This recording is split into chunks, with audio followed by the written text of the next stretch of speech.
No big deal. What's this going to cost? First of all, the brick on the outside of this house is what we call a non-structural brick. It's a brick veneer. It's just decorative, basically. Yeah. The way you can tell the difference, if you're curious, is usually every 6 or 8 courses of brick, you'll find a brick turned sideways. You'll find a row of them turned sideways where it ties into the structure behind it. Count up 6 to 8 rows and then there's another row of those. So then you know it's a structural brick wall.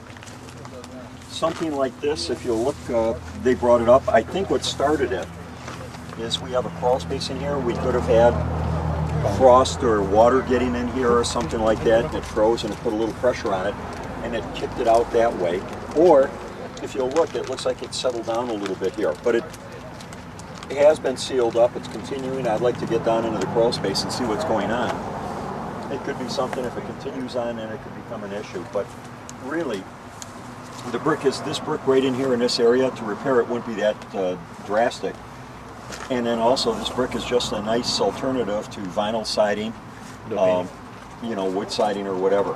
I would probably want to go down in there and see if there's a reason for it to continue moving. If it does, then I would go ahead and correct that and observe this to see if this continues on.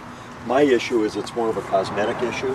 I'd probably try to find a skilled brick guy to cut this out, maybe put in a half a brick in there or find some way to handle it. He probably, it's on the back side of the building and you're not, so why get too involved?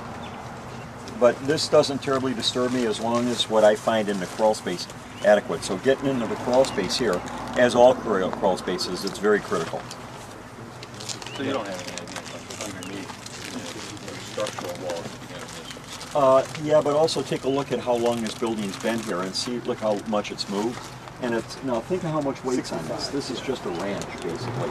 So there's, from an engineer's standpoint, there's not all that much weight being involved. So I think we could probably find an issue. What bothers me more are these baby mulberry trees that are going to be one of the biggest trees in Michigan. Mulberries can get very large like cottonwoods. And those roots could, you know what?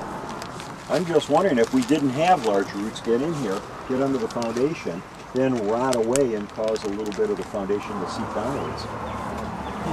So when I see something like that, look at that tree used to be much larger. See all that? Yeah.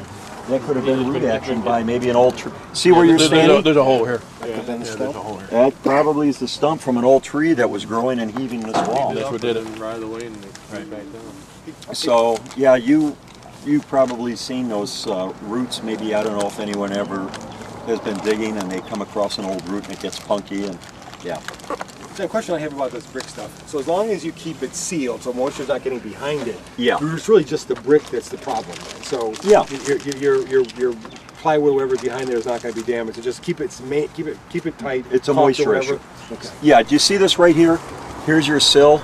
We could get water getting into the structure here. At least they caulked it up, but still, this is rather unsightly. I'd like to see someone take and put mortar in there. Basically, simple mortar repairs can be made. If you can ice a cake and walk and chew bubble gum and have a little bit of patience, you can do it. The only issue, and I repaired my house the other day and I got pretty good results, is I took a bag of mortar and I bought some dye for tiles, tile grout, and then I took in varying mixtures into a constant amount of mortar, mixed it up until I got the color right. Then I made my repairs. Something like this just draws your eye to it. Yeah. So if you can make the repair, and this shouldn't be such a hard, you know, get a little dark gray or something like that, mix it in mortar, because you're going to have a big joint right here, and tuck that in there. I don't think that, you know, you can disguise it to a certain extent. A couple things about this building too, guys, is that, I don't know if you noticed, but there's no gutter on the front. Just gutter on the back. So I'm surprised that the front of the building looks so good when water's just coming right down and the brick is doesn't look like this.